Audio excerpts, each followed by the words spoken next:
எல்லோருக்கும் வணக்கம். இன்னைக்கு நிஃப்டி 42 பாயிண்ட் இறங்கி தான் க்ளோஸ் ஆயிருக்கு. இதுல என்ன ஒரு சோகமான தகவல் அப்படின்னு பார்த்தீங்கன்னா, பாரதி ஏர்டெல் நிஃப்டி 50 இண்டெக்ஸ்லேயே டாப் லூசராக 3% இன்னைக்கு இறங்கி விட்டுருக்காங்க. நீ ஒரு நிஃப்டி 50 கேங்குன்னு தெரியுமா, தெரிஞ்சுதான் அடிச்சாங்களா அப்படின்னு கேட்டால், தெரிஞ்சதுக்கு அப்புறம் தான் என்னை போட்டு இந்த அடி அடிச்சாங்க அப்படின்ற மாதிரி இன்னைக்கு நீங்க போய் எடுத்து பார்த்தீங்கன்னா சுவாரஸ்யமா நிஃப்டி 50 இண்டெக்ஸ் மட்டும்தான் நெகட்டிவ்ல க்ளோஸ் பண்ணியிருக்கான். மோஸ்ட்லி மற்ற நிஃப்டி 500 இண்டெக்ஸ் அல்லது நிஃப்டி மிட் கேப் இண்டெக்ஸ் அல்லது நிஃப்டி ஸ்மால் கேப் இண்டெக்ஸ், இந்த குட்டி பைய மைக்ரோ கேப் இண்டெக்ஸ் எடுத்து பார்த்தா கூட பல இண்டெக்ஸ்களும் பாசிட்டிவ்ல தான் இருக்கு. அப்படின்னா என்ன அர்த்தம்னா, பல பேர்த்தினுடைய போர்ட்ஃபோலியோ மேக்சிமம் இன்னைக்கு கெயின்லையோ அல்லது மிக குறைவான நஷ்டங்களையோ க்ளோஸ் ஆகிறதுக்கு தான் வாய்ப்புகள் அதிகம். இதில் ஒரு நண்பர் சொல்றாரு, இது எப்படி நடந்ததுன்னே தெரியல, ஒரு மேஜிக் மாதிரி இன்னைக்கு என்னுடைய போர்ட்ஃபோலியோ நெகட்டிவ்ல இருந்த போர்ட்ஃபோலியோ இப்போ break even, no loss no gain அப்படின்ற இடத்துக்கு நான் வந்து சேர்ந்திருக்கேன் அப்படின்ற மாதிரி சொல்றாப்புல. அதுக்கு எதுக்குங்க வருத்தம் படுறீங்க? பேரே வருத்தம்பான்னு வச்சிருக்காப்புல.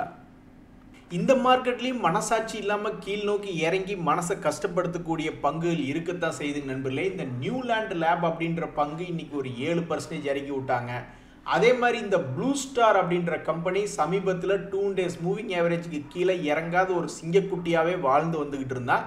கடைசியில் பார்த்தா மார்க்கெட் நல்லா இருக்கக்கூடிய நேரத்தில் அவனை பிடிச்சி இறக்கி விட்டாங்க. ஸோ இறங்குவதும் ஏறுவதும் தான் ஸ்டாக் மார்க்கெட்டினுடைய வாழ்க்கை அப்படின்ற மாதிரி இருந்தாலும் இவன்லாம் ஒரு காலத்திலிருந்து இறங்கவே இல்லை. எப்போ 2022 அவன்லாம் ஒரு காலத்தில் இறங்கவே இல்லை. 600 ரூபாயிலிருந்து பயணத்தை ஆரம்பித்தவன் இப்போதான் சமீபத்தில் இறங்கிக்கிட்டு இருக்கான். ஆக மொத்தம் ஒரு 35% என்பது ஆல்மோஸ்ட் இறங்கியிருக்கான். பொதுவாக சமீபத்தில் என்ன நடந்ததுன்னா, உச்சியிலிருந்து ஒரு 50%, 80%, 60% இறங்கினதுக்கப்புறம் திருப்பி ஒரு 40%, 50% ஏறினானுங்க. பழைய ஹை இன்னும் பல பங்குகள் வந்து தொடரல, பாதி தூரம் தான் வந்திருக்கானுங்க. ஆனால் கணக்குக்கு பார்த்தோம்னா ஒரு 40லிருந்து ஆரம்பித்து 50, 60ன்னு இறங்கிட்டு அப்புறம் ஏறினாங்க. இனி இவன் என்ன செய்ய போகிறான் அப்படின்றது பொறுத்து இருந்து தான் பார்க்கணும். என்ன ஸ்டாக் மார்க்கெட்டோ என்ன கன்றாவியோ தெரியலிங்க நண்பர்களே. இந்த நியூக்ளியஸ் சாஃப்ட்வேர் அப்படின்றது ரிசல்ட்டுகளை காரணமாக காமிச்சு இன்னைக்கு 20% ஏறி இருக்கான். எதுக்கு இவனுங்க 60% இறங்கணும்? பயமுறுத்துற மாதிரி ஒருத்தருடைய மனநிலைமையை யோசிச்சு பாருங்க. இருக்கிறதுலே உச்சாணி கொம்பு ஆல்மோஸ்ட் 2000 ரூபாய் ரேஞ்சுன்னு ரவுண்டு பண்ணி பாருங்க. அங்கிருந்து 60% இறங்கியிருக்கான். எவ்வளோ மனசுக்கு எவ்வளோ கஷ்டமா இருக்கு மேலே உச்சியில் வாங்கினவங்களுக்கு. ஏதோ அந்த காலத்தில் 200, 300 ரூபான்னா கூட அப்பவும் அவங்களுக்கும் மன விரக்தியாக தான் இருக்கும், மேலே ஏறி அப்புறம் கீழே வந்துட்டானேன்ட்டு. கடைசியில் இப்படி 60% கீழே இறங்கினதுக்கப்புறம் கரெக்டாக அதே 60% இறங்கின அதே பர்சன்டேஜை மறுபடியும் லோலேருந்து கணக்கு பண்ணி பார்த்தா இப்போ 60% ஏறி இருக்கான். இதனால் அவன் 2 days மூவிங் ஆவரேஜ் அப்படின்றத இன்னைக்கு தாண்டி இருக்கான். இதில் ஒரு தகவல் இருக்குது. ஸோ ஸ்டாக் மார்க்கெட்டில் நம்ம எல்லாருமே இப்போ பழம் தின்னு கொட்டை போட்டிருந்தாலும் வெளியே இருக்கிறவங்கெல்லாம், டேய் என்னடா உங்கள் மார்க்கெட் இப்படி இருக்குது, கன்றாவியே இருக்குது, இப்படி 60% எதுக்கு இறங்கினா, இப்போ 60% எதுக்கு ஏறினா என்னடா அப்படின்ற மாதிரி தான் நம்மளை பார்த்து கேட்டுக்கிட்டு இருப்பாங்க. எங்களை கொஸ்டின் மட்டும் கேட்காதீங்க. ஏன் இறங்குது ஏன் ஏறுதுன்னு யாருக்கும் தெரியாது. ஆனால் எங்கள் மார்க்கெட் இப்படி தான் பண்ணும். ஸோ இன்றைய மார்க்கெட்டில் நிறைய மிட் கேப் ஸ்மால் கேப் பங்குகள்லாம் வந்தவன் போனவன்லாம் செஞ்சுரி அடித்து அப்போ அந்த கிரிக்கெட் டீம் என்ன பண்ணும், 1000க்கு மேலே ரன்னை ஸ்கோர் பண்ணிடும் அப்படின்ற மாதிரி வர்றவன் போகிறவங்களாம் இன்றைக்கி நிறைய பேர் 20%, 10% அந்த மாதிரி பாராஸ் டிஃபென்ஸ்லாம் 20%, ஏகப்பட்ட பேர் 10%, 13% ஏறியிருக்காங்க. யாராவது சில பேர்லாம் கான்சன்ட்ரேட்டட் போர்ட்ஃபோலியோ அப்படின்னு இந்த மாதிரி இது ஏதாவது வச்சுருந்தாங்கன்னா அதில் இந்த மாதிரி செலக்டிவ் கம்பெனிஸ் அப்படின்னு இருந்ததுன்னா இன்றைக்கி போர்ட்ஃபோலியோ பார்க்குறக்கே ஒரே பிரமிப்பாக இருக்கும். ஆனந்த்ராஜ்னு ஒரு கம்பெனி, அவன்கிட்ட ஆனந்தமே இல்லை, திடீர்னு ஒரு நாள் ஆனந்தம் வந்த மாதிரி இந்த பங்குல சமீபத்தில் என்ன ஆயிருக்கு அப்படின்னு பார்த்தீங்கன்னா, அவங்களுடைய ரிசல்ட்டில் வந்து ஒன்றும் மோசம் இல்லை அப்படின்ற மாதிரி 60 கோடி, 71 கோடி, 84, 90, 106, 110, 119 இப்போ வரைக்கும் ஏற்றமாக தான் இந்த பங்கினுடைய விலை, அதாவது P&L அப்படின்றது காமிச்சிருக்காங்க. ஆனால் அந்த கம்பெனியினுடைய விலை என்பது என்னாச்சு அப்படின்னு பார்த்தீங்கன்னாக்கா தொடர்ந்து இறங்குமுகமாகவே இருந்தது. இதுக்கு மிக முக்கியமான காரணம், ஏறிட்டே இருந்த பங்கு ஏதோ ஒரு டீப் சீப் அப்படின்ற ஒரு காரணத்தினால அவன் பாட்டுக்கு டபக்குன்னு 800 to 300 வரைக்கும் அவனை போட்டு தள்ளிட்டாங்க. ஸோ அதுக்கப்புறம் இந்த பங்கு ரொம்ப நாள் கழித்து திடீர்னு ஒரு சந்தோஷமாக தற்போது 50 days மூவிங் ஆவரேஜ் அப்படின்ற இடத்துல வந்திருக்கு. ஸோ இவ்வளவு நாள் வீக்காக இருந்தவன் இப்போ தான் கொஞ்சோண்டு பாசிட்டிவ் அப்படின்றது வந்திருக்கான். இனி அடுத்தடுத்த நாட்களில் என்ன பண்ணும், மொட்டதாசன் குட்டையில் விழுந்த மாதிரி ஏதாவது ஒரு வேலைகளை பண்ணுமா அல்லது சந்தோஷம் தொடர்ந்து வருமா என்பது பொறுத்திருந்து பார்த்தா தான் தெரிய வரும். நண்பர்களே, கடனுக்கு தாங்காத கம்பெனிகள்னு சிலது இருக்கு. இவனுங்கெல்லாம் ஓடிக்கிட்டே இருக்கணும். கடன் மேலும் மேலும் முட்டையா கடன்கள் வாங்கிட்டே இருந்தாலும் இந்த கம்பெனிகள்லாம் ஓடிட்டே இருக்கணும். இல்லைன்னா நம்ம நாட்டுக்கே கும்பா அப்படின்ற மாதிரி தான். ஒரு உதாரணத்துக்கு இந்த JSW எனர்ஜி ஷேர் அப்படின்றதெல்லாம் பார்த்தீங்கன்னா 50,000 கோடி அவங்களுக்கு கடன் இருக்கு. இந்த கம்பெனியினுடைய சொத்துக்களை விற்றா கூட அந்த கடனுக்கு கட்டுப்படி பண்ண முடியாது. அதுக்கப்புறம் ஏகப்பட்ட கடன் இருக்கு. இந்த சமயத்தில் இவன் சம்பாதிக்கிறது என்னமோ ஒரு வருஷத்துக்கு 2,000 கோடிக்கு பக்கத்தில் தான் தற்போது சம்பாரிச்சுக்கிட்டு இருக்கான். இந்த JSW எனர்ஜி அப்படின்ற பங்கு இன்னைக்கு ஒரு 4% ஏறி இருக்கு. இந்த சமயத்தில் இது 50 டேஸ் அதாவது 52 வீக் லோ 80 பக்கத்தில் வந்து ட்ரேட் ஆகிக்கிட்டு இருக்கு. இது மாதிரி இவனுடைய போட்டியாளர்கள் அப்படின்னு பார்த்துட்டோம்னு வச்சுங்களேன், இந்த அதானி கிரீன் எனர்ஜி அவன் ஒரு 80,000 கோடி கடன் வச்சிருக்கான். அதுக்கப்புறம் இந்த டாடா பவர்னு ஒரு கம்பெனி அவன் ஒரு 62,000 கோடி கடன் வச்சிருக்கான். அதே மாதிரி பவர் ரிலேட்டடாக இருக்கக்கூடிய இன்னொரு கம்பெனி NTPC அவன் ஒரு அடேங்கப்பா இவர் தான் பெரிய ஆள், அந்த செக்டர்லேயே இவர் தான் லீடர். இவர் தான் கொஞ்சம் கடனு கொஞ்சம் ஜாஸ்தி வச்சிருப்பார் போல. 2,42,000 கோடிக்கு நம்ம NTPCயும் கடன் வச்சிருக்கு. ஆக இதெல்லாம் கடனுக்கு தாங்காத கம்பெனிகள். இவனுக்கு கம்பெனியை ரன் பண்ணிக்கிட்டே இருக்கணும், இல்லைனாக்கா நம்மளே இருளில் போய் கொந்துக்குவோம். இப்படி இருக்கக்கூடிய ஒரு சூழ்நிலையில் சமீபத்தினுடைய JSW எனர்ஜியினுடைய ரிசல்ட் என்பது முதல்ல நஷ்டம் என்பது, அதாவது ரொம்பவுமே லாபம் குறைவாக போயிட்டு இருந்தான். 877 கோடி 500 கோடியெல்லாம் ஸ்டாண்டர்டாக காமிச்சிக்கிட்டு இருந்தவன் திடீர்னு வெறும் 157 கோடின்னு லாபம் காமிச்சிக்கிட்டு இருந்தான்.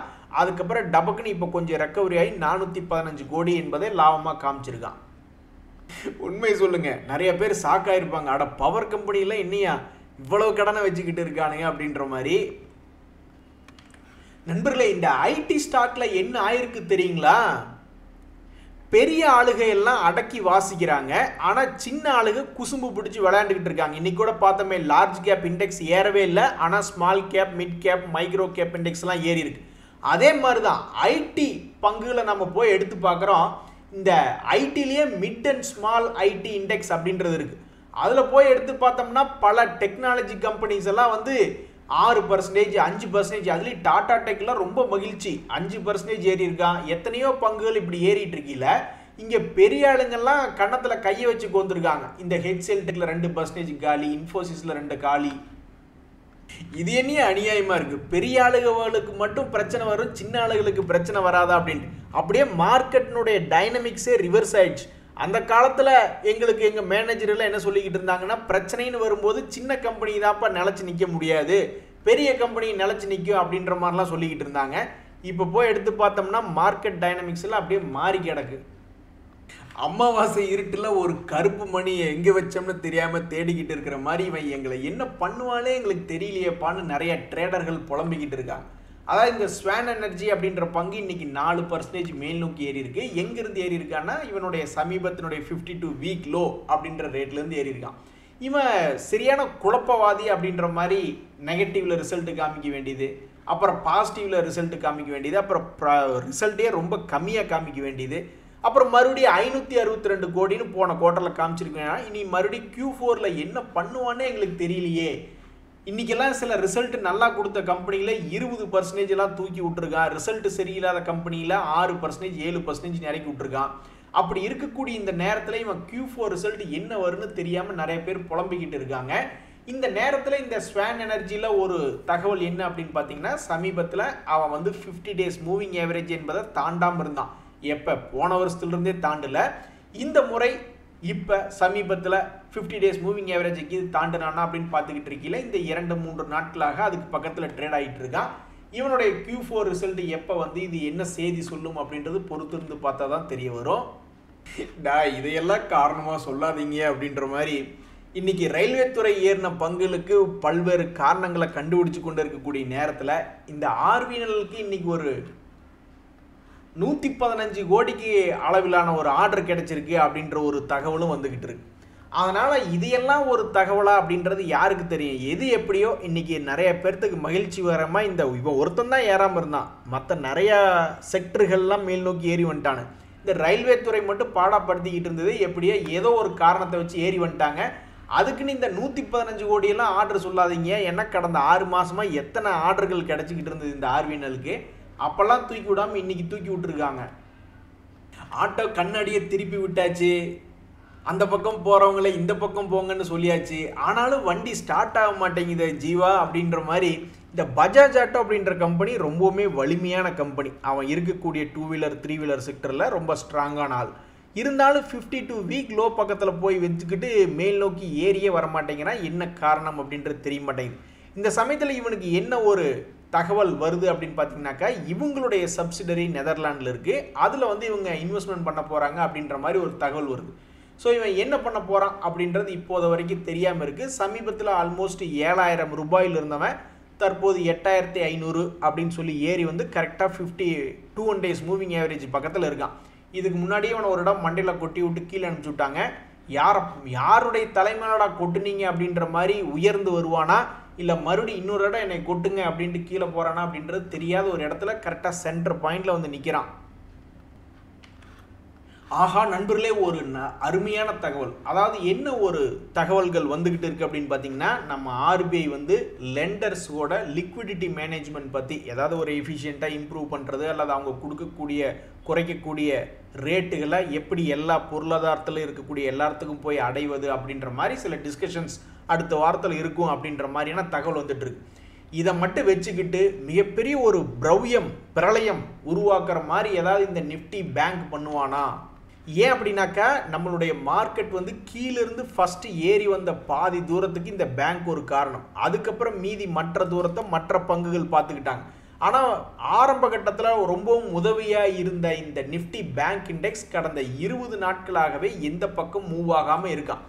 அப்போ இந்த பங்கு வந்து அடுத்து வரக்கூடிய வாரங்களில் ஏதாவது ஒரு டிஸ்கஷன் நடந்து மிகப்பெரிய பிரளயம் ஏற்பட்டு இது ஏதாவது மேலே போயிட்டாக்கா ரொம்ப மகிழ்ச்சியாக இருக்கும். ஏன்னா நம்மளுடைய நிஃப்டிக்கு இன்னொரு பூஸ்ட் கிடைச்ச மாதிரி. செய்வீர்களா அப்படின்ற மாதிரி பார்த்துட்டு இருக்கோம். நண்பர்கள், இந்த சமயத்தில் வாரி ரெனேபிள் டெக்னாலஜிஸ் அப்படின்ற ஒரு கம்பெனி, அவனுக்கு இப்போ 114 கோடி மதிப்பிலான ஒரு ஆர்டர் கிடைச்சிருக்கு அப்படின்ற மாதிரியான ஒரு தகவல் வருது. எந்த இடத்துல அப்படின்னு பார்த்தீங்கன்னா, இதுக்கு முன்னாடி 840லேருந்து 1160 போனவன் மறுபடியும் 900 வரைக்கும் வந்துக்கிட்டு இப்போ 1028 இருக்கான். இந்த இடத்துல இப்படி இவனுக்கு ஒரு சந்தோஷமான நிகழ்வு அப்படின்றது வந்திருக்கு. ஏன் இங்கே கீழே எங்கேயாவது கீழே வந்துருந்துன்னா கூட சில பேர்த்துக்கு மனசு ஊக்கம் அளிச்சிருக்கும். இப்போ நடுவில் வந்து உட்காந்துருக்கிற நேரத்தில் இப்படி ஒரு நல்ல தகவல் அப்படின்றது வருது. நல்ல தகவல் நல்ல இடத்துல இருக்கும்போது வந்ததுன்னா தானே நல்லா ஜாலியாக இருக்கும். ஏற்கனவே நம்மளை பார்த்து யாராவது ஒரு பொறாமப்படுற மாதிரி இருப்பான். அந்த இடத்துல போய் உட்காந்துட்டு இருக்கீங்களே யாராவது கால் பண்ணி, என்ன உங்கள் பையன் +2ல் ஃபஸ்ட் ரேங்க் வந்துட்டான் அப்படின்ற மாதிரி சொல்கிற மாதிரி ஒரு நல்ல தகவல் நல்ல இடத்துல வராமல் ஒரு மாதிரி மேலே நடுவில் உட்காந்துருக்கிற இடமா பார்த்து இந்த தகவல் வந்துருக்கு. நண்பர்களே, கவனிச்சிங்களா? காடாறு மாதம் நாடாறு மாதங்கிற மாதிரி 6 மாதம் புலம்பி சேர்த்து வைக்க வேண்டியது, விதைச்சி வைக்க வேண்டியது மண்ணுக்குள்ளே. அப்புறம் ஒரு 6 மாதம் நல்லா வளர்ச்சி அடையும்போது ஜாலியாக பேசிக்க வேண்டியது அப்படின்ற மாதிரி நிறைய பேர் இப்போ ஜாலியாக பேசிக்கிட்டு இருக்காங்க. ஏன்னா பல பங்குகள் ஏறி வந்துருச்சு. ஆனால் இன்னுமே சிறிய விலைகளை வைத்திருக்கக்கூடிய பல ட்ரேடர்கள் இன்னும் புலம்பிக்கிட்டு இருக்காங்க. ஏன்னா மார்க்கெட் இன்னும் எல்லா பங்குலையுமே தூக்கி விடல. இந்த ட்ரைடன்ட்னு ஒரு பங்கு, இவன்லாம் ஒரு காலத்தில் வந்து பார்த்தீங்கன்னாக்கா 60 ரூபா ரேஞ்சிலையும் நான் 50 ரூபா ரேஞ்சிலையும் ஆடிக்கிட்டு இருந்தான். கடைசியில் பார்த்தா இப்போ 25 ரூபா 2023 என்ன விலை இருந்தானோ அங்கே போய் விழுந்துட்டான். இவனுடைய Q4 ரிசல்ட் இன்னும் வரல. என்ன பண்ண போகிறான்? ஏதாவது ஒரு 100 கோடி அப்படின்ற மாதிரி ஏதாவது லாபம் பண்ணான்னா கொஞ்சம் மகிழ்ச்சியாக இருக்கும். தற்போதைக்கு இவனுடைய முகம் எப்படி இருக்குன்னா சுருங்கி போயிருக்கு. அதாவது இதுக்கு முன்னாடி 211 கோடியெல்லாம் அசால்ட்டாக லாபம் பண்ணிக்கிட்டு இருந்தவன் கழுத தேஞ்சு கட்டெரும்பான மாதிரி இப்போ வெறும் 80 கோடிக்கு லாபம் பண்ணிக்கிட்டு இருக்கான். இனி வரக்கூடிய Q4ல் என்ன பண்ண போகிறான் அப்படின்றது தெரியாமல் இருக்குது. அதே மாதிரி இந்த ஈஸி ட்ரிப் பிளானர்ஸ் என்னென்னமோ ஒரு வேலையை பண்ணாங்க. கார்பரேட் ஆக்ஷன்னாங்க, என்னமோ எக்ஸ்பேன்ஷனில் போனாங்க. எல்லாம் பண்ணி என்ன ஆச்சு அப்படின்னு பார்த்தோம்னா கடைசி வரைக்கும் இந்த பங்கு இன்னும் மேல் நோக்கி ஏறி வராமல் 30 ரூபா வரைக்கெல்லாம் போனவன் தான் இன்னும் 10 ரூபாயில் ஆடிக்கிட்டு இருக்கான். இப்படி இருக்கக்கூடிய பங்குனுடைய கடந்த ரிசல்ட் என்பது என்ன ஆயிருக்கு அப்படின்னு பார்த்தீங்கன்னா 30 கோடியிலே ஸ்டாண்டர்ட் அப்படியே வச்சுக்கிட்டே இருக்கான். இது யாருக்கு பிரயோஜனம்? மார்க்கெட்டை பொறுத்த வரைக்கும் இப்படி ப்ராஃபிட் ஏர்னிங்ஸ் க்ரோத் என்பது இருந்தால் தான் அவனுக்கு ரெஸ்பெக்ட் கொடுப்பாங்க. இப்படியே சுமாராக இருந்தாக்கா அது ஏதாவது ஒரு கோட்டுக்குள்ளே ஆடுவான் அல்லது ஏதாவது ஒன்று பண்ணிக்கிட்டு கிடப்பானு. அந்த வகையில் இவனுடைய Q4 ரிசல்ட் என்ன வரும்னு பார்த்துட்டு இருக்காங்க. இன்னொரு கம்பெனி எஸ் பேங்க் அப்படின்ற கம்பெனி, இவன் சமீபத்தில் ஏதோ ஜப்பானுடைய ஒரு நிறுவனம் இதைய கொஞ்சோண்டு ஸ்டாக் ஹோல்டிங் வாங்குறதை பற்றி தகவல்கள் வந்து கொண்டிருந்தது. இவன் அந்த சமயத்தில் 16, 18 அப்படின்றலாம் இருந்தவன் அந்த நியூஸை வச்சுக்கிட்டு இப்போ 21 ரூபாயில் வந்து ஆடிக்கிட்டு இருக்கான். இவனுடைய ரிசல்ட் ஆல்ரெடி வந்துடுச்சு. அந்த ரிசல்ட்டில் வந்து இவன் கௌரவமாக தன்னுடைய சட்டக்காலரை தூக்கி விடுற மாதிரி 745 கோடின்னு தான் லாபத்தை சொல்லியிருக்கான். ஸோ 50% மேலே பாவம் எல்லாம் இறங்கி கிடக்கக்கூடிய இந்த சிறு பங்குகள்லாம் என்ன ஆகும்னு பாவம் ட்ரேடர்கள் புலம்பிக்கிட்டு இருக்காங்க. இன்னுமே இந்த டாடா டெக்ல ஒரு பங்கு, டாடா குரூப்ல ஒரு பங்கு இந்த டாடா டெக். இவனு என்னதான் ஆகுவான் அப்படின்னு நிறைய பேர் சோகத்துல தண்ணியை குடிச்சுக்கிட்டு இருக்காங்க பல ட்ரேடர்கள். அதான் இந்த கம்பெனி எல்லாம் வந்தப்ப மிகப்பெரிய ஒரு ஹைப் கிடைச்சது. அவன் போய் லிஸ்ட் ஆனா பானுங்க ஒரு காலத்துல 1200 ரேஞ்செல்லாம் போயிருக்கான். எத்தனை பேர் இந்த 1200ல போய் மாட்டினாங்கன்னு தெரியல. பட் எது எப்படியோ இந்த பங்கினுடைய ஒரு சந்தோஷமான தகவல் என்ன அப்படின்னு பார்த்தீங்கன்னா, இப்போ சமீபத்தில் 600 ரூபா போய் விழுந்தவன் கிட்டத்தட்ட 2-3 மாதமாக தன்னுடைய வீழ்ச்சியை நிறுத்திட்டான். இதுக்கு முன்னாடியெல்லாம் பார்த்தீங்கன்னா தொடர்ந்து வீழ்ச்சி வந்துக்கிட்டே இருந்தவன் தன்னுடைய வீழ்ச்சியை நிறுத்திக்கிட்டு இப்போ தான் தலையை தூக்கி பார்க்குறான். வாடா செல்ல குட்டின்னு கன்னத்தில் கொஞ்சுவாங்களா இல்லை கன்னத்தில் ஏதாவது ஜபால்னு வச்சிருவாங்களா அப்படின்றது தெரியாமல் இப்போ இந்த ட்ரேடர்கள்லாம் சோகத்தில் இருக்காங்க. கமான் கமான்னு ஒரு 10 தடவை சொன்னாங்க. இது நண்பர்களே, கரடிகளுக்கு எதிராக எந்த விதமான எதிர்ப்பையும் காட்டாம சாவகாசமா இந்த பேட்டரி கம்பெனி 2 பேர் படுத்து தூங்கிட்டாங்க. இந்த அமரராஜா பேட்டரி எடுத்து பார்த்தாலும் சமீபத்தில் அவன் பாட்டுக்கு படுத்து தூங்கிட்டான். இந்த எக்ஸைட் அப்படின்ற கம்பெனியுமே சமீபத்தில் படுத்து தூங்கிட்டான். இந்த சமயத்தில் இந்த 2 கம்பெனிலையும் சமீபத்தினுடைய தகவல் என்ன அப்படின்னா 2 பேருமே 50 டேஸ் மூவிங் ஆவரேஜ் அப்படின்றத தாண்டி இருக்காங்க. இனி அடுத்தடுத்து வரக்கூடிய நாட்களில் இவங்க என்ன பண்ணுவாங்க, அதுலேயும் முக்கியமாக இந்த எக்ஸைட் ஆல்ரெடி ரிசல்ட் கொடுத்துட்டான். அவன் கொஞ்சம் இம்ப்ரூவ்டைஸ்டாக தான் போன குவார்ட்டரோட கொடுத்துருக்கான். ஆனால் இந்த அமரராஜாவினுடைய ரிசல்ட் எப்படி வரும், அவன் போன குவார்ட்டருக்கு முன்னாடியே ஓரளவுக்கு இம்ப்ரூவ்டாக கொடுத்தவன் தான். இனி வரக்கூடிய Q4ல என்ன பண்ணுவான் அப்படின்னு நிறைய பேர் எதிர்பார்த்து காத்துக்கிட்டு இருக்காங்க. நண்பர்களே, ஸ்டாக் மார்க்கெட்டில் நீங்கள் சம்பாதிக்க முடியாமல் போகிறதுக்கு இதுதான் காரணம். ஏன்னா கண்ணை மூடி கண்ணை திறக்கிறதுக்குள்ளே யாருமே சுதாரிக்க முடியாத நேரத்தில் திடீர்னு மார்க்கெட் ஏறிடும். இப்போ தான் ஒரு மாதத்துக்கு முன்னாடி உங்கள் வீட்டம்மாக்கெல்லாம் கால் மேலே கால் போட்டுக்கு வந்துட்டு என்ன மார்க்கெட்டில் சரியில்லை, மார்க்கெட்டில் போச்சா பணம் போச்சான்னு முன்னாடி வச்சு டான்ஸ் ஆடிக்கிட்டு இருந்திருப்பாங்க. கடைசியில் பார்த்தா இப்போ பல்வேறு பங்குகள் கீழிருந்து கிட்டத்தட்ட 50%, 20%, எத்தனையோ பர்சன்டேஜ் மேல் நோக்கி ஏறி வந்திருக்கான். பல பேர்த்துக்கு வந்து இறங்கின போர்ட்ஃபோலியோ மறுபடியும் திரும்பி மேலே வந்திருக்கு. இப்போ அவங்களுடைய கடினமான பார்வைகளையும் மோசமான பேச்சுகளையும் திருப்பி வாங்கிக்குவாங்களா அப்படின்ற மாதிரி யாருமே சுதாரிக்க முடியாது, யாருமே நினச்சி பார்க்க முடியாது. அதனால தான் எப்போவுமே எல்லாருமே என்ன பண்ணணும் அப்படின்னாக்கா, முன்னணி கம்பெனிகள் அல்லது முன்னணி நிஃப்டி 50 இண்டெக்ஸ் எல்லாம் எவனாவது ஈஸியாக ரீபவுண்ட் ஆவானா, அந்த பங்குகளில் growth நம்ம செய்யக்கூடிய அனலைஸுகளில் வளர்ச்சி இருக்கா, அந்த P&L டியூரபிலிட்டி இருக்கா, இவனால் இந்த ஏஷியன் பெயிண்ட்ஸ் எல்லாம் எத்தனை போட்டி வந்தாலும் அந்த கம்பெனி லாபகரமாகவே இருக்குமா அப்படின்ற மாதிரிலாம் பார்த்துட்டு இருக்கணும். ஒரு உதாரணத்துக்கு ரிலையன்ஸ் எல்லாம் வந்து ரொம்பவுமே முன்னணி கம்பெனி, அவன்லாம் லோலேருந்து ஆல்மோஸ்ட் 30% ஏறி வந்திருக்கான். L&T ஆல்மோஸ்ட் 20% ஏறி வந்துட்டான். இந்த இன்ஃபோசிஸ் ரொம்பவுமே ஐடி துறையே ரொம்ப மோசமாக இருக்கக்கூடிய சமயத்தில் இவனுமே 1300 ரூபாயிலிருந்து 1500 ரூபா அப்படின்னு கொஞ்சம் பார்ஷியலாக, மற்றவங்க அளவுக்கு இல்லை, பட் இருந்தாலும் இவனு பார்ஷியலாக எல்லாம் ரெக்கவரி பண்ணி காமிச்சிருக்கானுங்க. நன்றி, வணக்கம்.